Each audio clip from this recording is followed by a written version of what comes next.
In 1129, the Council of Troyes officially sanctioned the poor fellow soldiers of Christ and of the Temple of Solomon, the Knights Templar.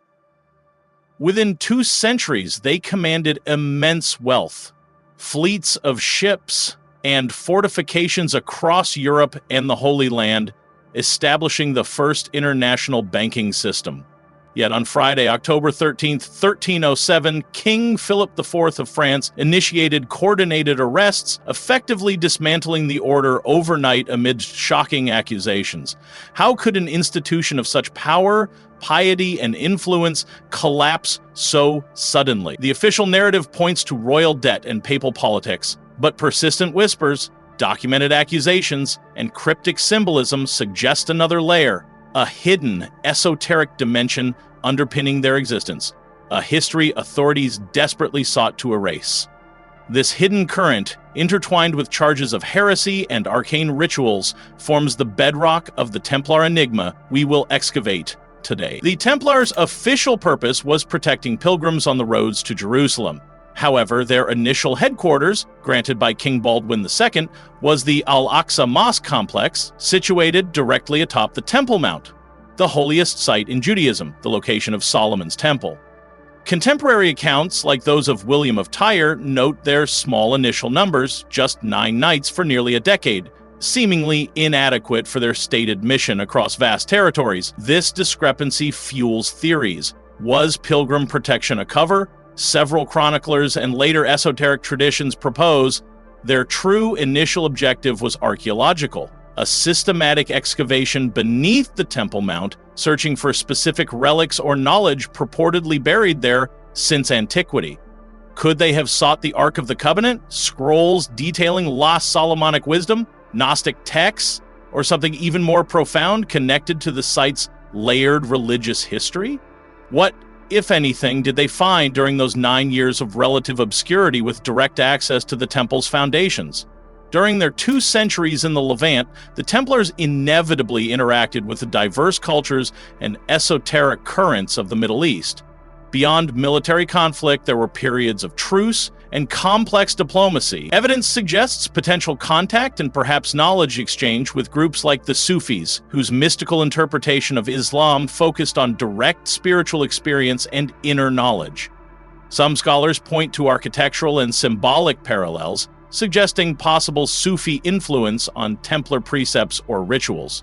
More controversially, links are proposed with the Nizari Ismailis, known as the Hashashin, or Order of Assassins.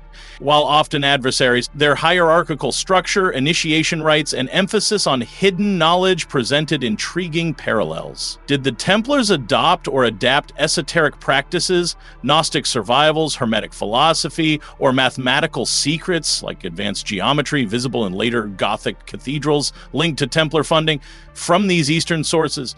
Such syncretism could have been viewed as profoundly heretical by Orthodox European powers, planting seeds for later accusations. The most infamous charge leveled against the Templars during the 1307 trials was the worship of an idol head known as Baphomet. Descriptions from coerced confessions varied wildly: a bearded head, a 3-faced head, a skull, a demonic figure, sometimes associated with a cat. The term Baphomet itself is enigmatic. Theories abound. A corruption of Muhammad, implying forced conversion or syncretism, picked up in the East. A coded reference based on the Atbash cipher for Sophia, Greek for wisdom, hinting at Gnostic veneration of divine knowledge, or perhaps an alchemical symbol representing the union of opposites, necessary for transmutation. Crucially, no physical Baphomet idol was ever produced as evidence by Philip IV's agents, despite widespread searches of Templar preceptories. Was Baphomet a genuine heretical practice, a misunderstanding of esoteric symbolism, or entirely fabricated through torture and leading questions to justify the order's destruction and the seizure of its assets?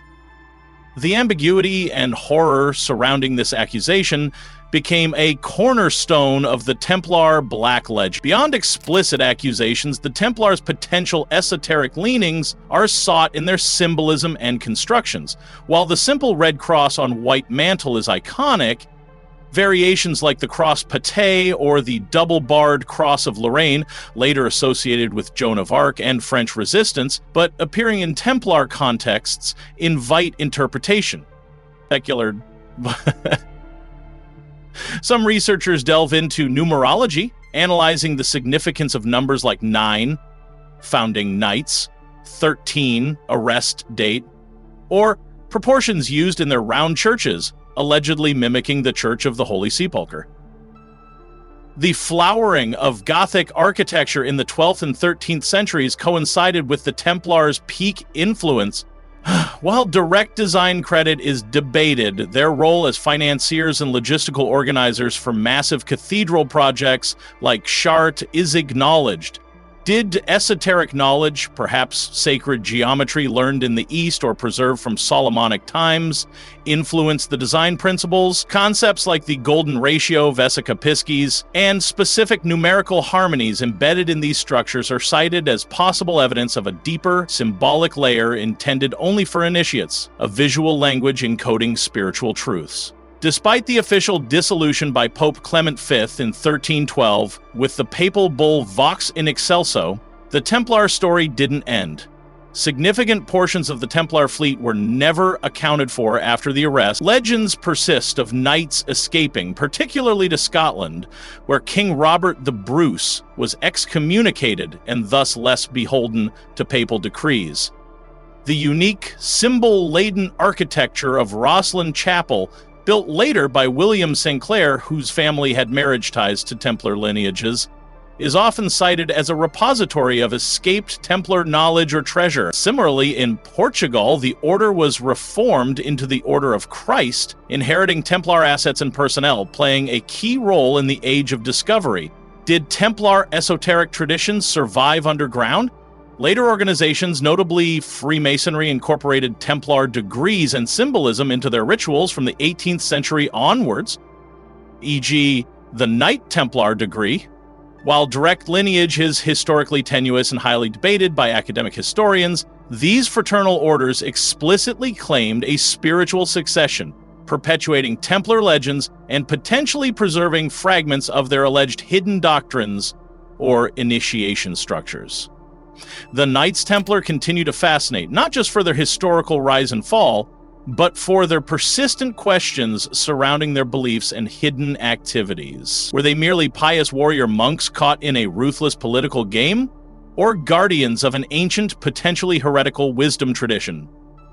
The historical record, particularly the trial confessions, extracted under duress, is problematic. Yet, the sheer volume of esoteric speculation they inspired, the incorporation of their legend into later secret societies like Freemasonry and Rosicrucianism, and the tantalizing clues in symbolism and architecture suggest a narrative deeper than conventional history admits.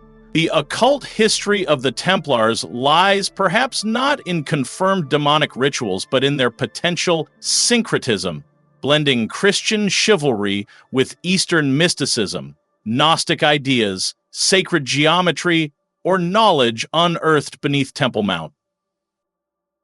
This perceived hidden dimension, whether real or imagined, cemented their status as archetypal figures in the Western esoteric tradition, forever associated with lost secrets, powerful conspiracies, and the enduring quest for forbidden knowledge. What specific piece of Templar symbolism do you find most compelling and why?